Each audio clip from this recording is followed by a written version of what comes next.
ജനതയെ ഒന്നടങ്കം കടുത്ത ദുരിതത്തിലാഴ്ത്തിക്കൊണ്ട് രാജ്യത്ത് ഇന്ധനവില വീണ്ടും കുതിച്ചുയരുകയാണ്. സാധാരണക്കാരന്റെ കുടുംബ ബഡ്ജറ്റുകളുടെ താളം പൂർണ്ണമായും തെറ്റിച്ചുകൊണ്ട് സംസ്ഥാനത്ത് പെട്രോളിനും ഡീസലിനും വീണ്ടും വില വർദ്ധിപ്പിച്ചു എന്ന വാർത്തയാണ് ഇപ്പോൾ പുറത്തു വരുന്നത്.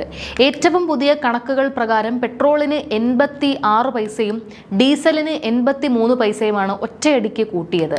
കഷ്ടിച്ച് ഒരാഴ്ചക്കിടെ ഇത് രണ്ടാം തവണയാണ് രാജ്യത്ത് ഇന്ധനവില ഉയർത്തുന്നത് എന്നുള്ളത് ജനങ്ങളുടെ ആശങ്ക ഇരട്ടിയാക്കുന്നു. 1 ലിറ്റർ പെട്രോളിന്റെ വില 109.60 രൂപയായും ഡീസലിന്റെ വില 98.45 രൂപയായും മാറി. കോഴിക്കോട് ജില്ലയിലേക്ക് നോക്കുകയാണെങ്കിൽ പെട്രോൾ വില 110.04 രൂപയും ഡീസലിന് 98.94 രൂപയുമായി ഉയർന്നു കഴിഞ്ഞു. കേരളത്തിൽ മാത്രമല്ല, രാജ്യ തലസ്ഥാനമായ ഡൽഹിയിലും സ്ഥിതി വ്യത്യസ്തമല്ല.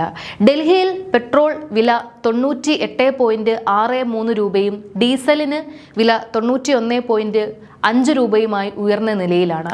പശ്ചിമേഷ്യൻ രാജ്യങ്ങളിലെ രാഷ്ട്രീയ സംഘർഷങ്ങളെ തുടർന്നുണ്ടായ അന്താരാഷ്ട്ര എണ്ണവിലയിലെ വ്യതിയാനമാണ് ഇപ്പോഴത്തെ കനത്ത വിലവർധനവിന് കാരണമായി എണ്ണ കമ്പനികൾ ചൂണ്ടിക്കാണിക്കുന്നത്. എന്നാൽ കഴിഞ്ഞ മെയ് 15-നും രാജ്യത്ത് പെട്രോളിനും ഡീസലിനും ലിറ്ററിന് 3 രൂപ വീതം വർദ്ധിപ്പിച്ചിരുന്നു എന്ന യാഥാർത്ഥ്യം നിലനിൽക്കെ തൊട്ടടുത്ത ദിവസങ്ങളിൽ തന്നെയുള്ള ഈ വിലക്കയറ്റം ജനങ്ങളെ കടുത്ത പ്രതിസന്ധിയിലാക്കുന്നു. ഇതിനൊപ്പം സാധാരണക്കാർക്കും ഓട്ടോ ടാക്സി തൊഴിലാളികൾക്കും വലിയ ആശ്വാസമായിരുന്ന CNG വിലയും കഴിഞ്ഞ ദിവസം കിലോയ്ക്ക് 2 രൂപ വർദ്ധിപ്പിച്ചിരിക്കുന്നു. ഇതോടെ കൊച്ചിയിലെ CNG വില കിലോയ്ക്ക് 96.50 രൂപയായി ഉയർന്നു. 4 ദിവസത്തിനിടെ ഇത് 3-ാം തവണയാണ് CNG വില വർദ്ധിപ്പിക്കുന്നത് എന്നത് സാഹചര്യത്തിന്റെ ഗൗരവം വ്യക്തമാക്കുന്നു. എന്നാൽ ഈ വിലക്കയറ്റങ്ങൾക്കും സാമ്പത്തിക തകർച്ചയ്ക്കും പിന്നിൽ കേവലം ഇപ്പോഴത്തെ അന്താരാഷ്ട്ര യുദ്ധങ്ങളോ പശ്ചിമേഷ്യൻ പ്രതിസന്ധികളോ മാത്രമല്ല, മറിച്ച് ഇന്ത്യയുടെ ആഭ്യന്തര സാമ്പത്തിക നയങ്ങളിലെ കടുത്ത പരാജയങ്ങളാണെന്ന സൂചനകളാണ് ഇപ്പോൾ പുറത്തുവരുന്നത്. ലോകത്തിലെ 3-ാമത്തെയോ 4-ാമത്തെയോ വലിയ സാമ്പത്തിക ശക്തിയെന്നും ഏറ്റവും വേഗത്തിൽ വളരുന്ന സമ്പദ് വ്യവസ്ഥയെന്നും കേന്ദ്ര സർക്കാരും ഭരണാധികാരികളും ആവർത്തിച്ച് അവകാശവാദങ്ങൾ ഉന്നയിക്കുന്നതിനിടയിലാണ് ഈ കടുത്ത തിരിച്ചടി.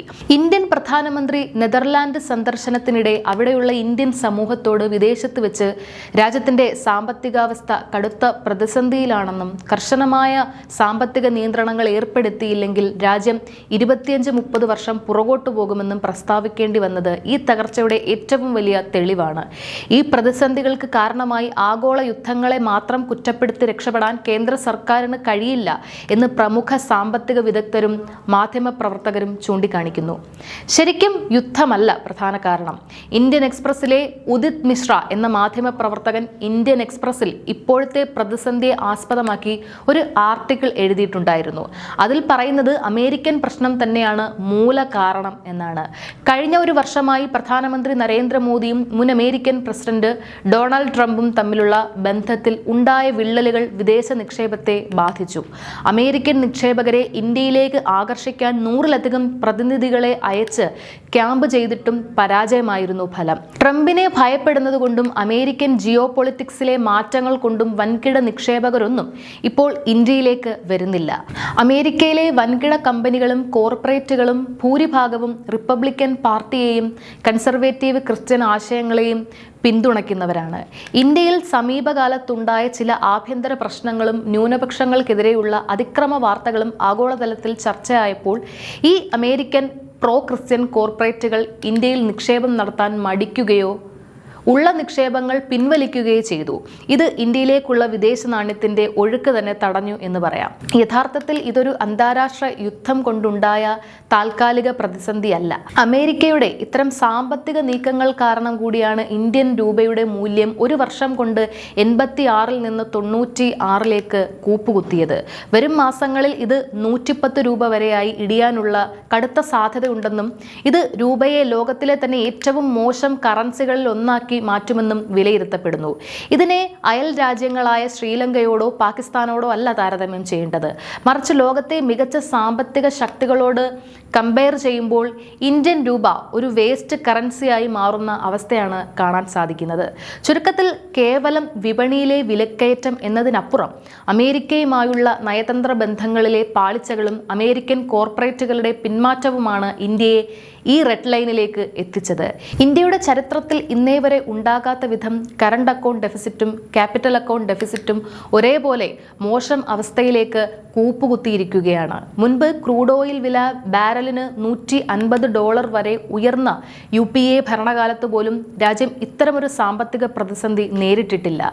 ഇതിന്റെ പ്രധാന കാരണം രാജ്യത്തേക്കുള്ള വിദേശ നിക്ഷേപത്തിന്റെ വരവ് പൂർണ്ണമായും നെഗറ്റീവായി മാറുകയും നിലവിലുള്ള നിക്ഷേപങ്ങൾ വിദേശത്തേക്ക് ഒഴുക്കിപ്പോവുകയും ചെയ്യുന്നതാണ്. കഴിഞ്ഞ ഒരു വർഷമായി അമേരിക്കൻ ജിയോ പൊളിറ്റിക്സിലുണ്ടായ മാറ്റങ്ങളും ഇന്ത്യയുടെ വിദേശ നയങ്ങളിലെ പരാജയങ്ങളും കാരണം വിദേശ നിക്ഷേപകർ ഇന്ത്യയിലേക്ക് വരാൻ മടിക്കുകയാണ്. അമേരിക്കയിലെ വൻകിട കോർപ്പറേറ്റുകളെയും ഇൻവെസ്റ്റർമാരെയും ഇന്ത്യയിലേക്ക് ആകർഷിക്കാൻ 100-ൽ അധികം പ്രതിനിധികളെ അയച്ച് ക്യാമ്പ് ചെയ്തിട്ടും പരാജയമായിരുന്നു ഫലം.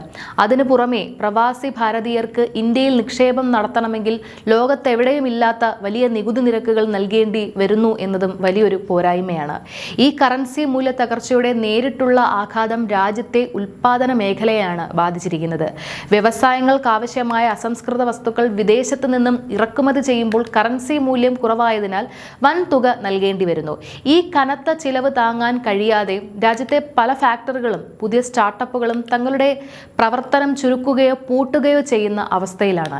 ഇത് രാജ്യത്ത് തൊഴിലില്ലായ്മ അതിരൂക്ഷമായി വർദ്ധിക്കാൻ കാരണമായിട്ടുണ്ട്.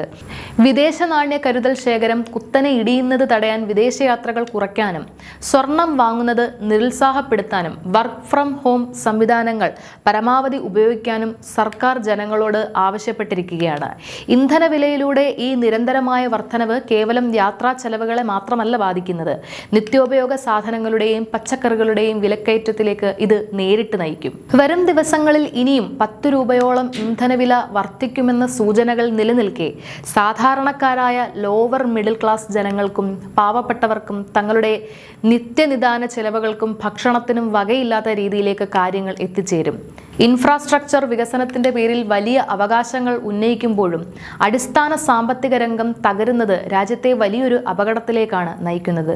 ചുരുക്കത്തിൽ ഇപ്പോഴത്തെ പെട്രോൾ ഡീസൽ വില വർധനവ് അന്താരാഷ്ട്ര വിപണിയിലെ താൽക്കാലിക പ്രതിസന്ധികൾ മൂലം മാത്രമല്ല, മറിച്ച് രാജ്യത്തിന്റെ സാമ്പത്തിക അടിത്തറ നേരിടുന്ന കനത്ത പരാജയങ്ങളുടെയും തെറ്റായ വിദേശ സാമ്പത്തിക നയങ്ങളുടെയും അനന്തരഫലമാണ്.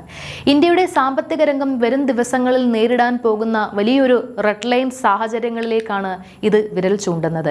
ഈ അവസ്ഥയിൽ നിന്നും രാജ്യം എങ്ങനെ കരകയറുമെന്നത് പ്രവചനാതീതമാണ്.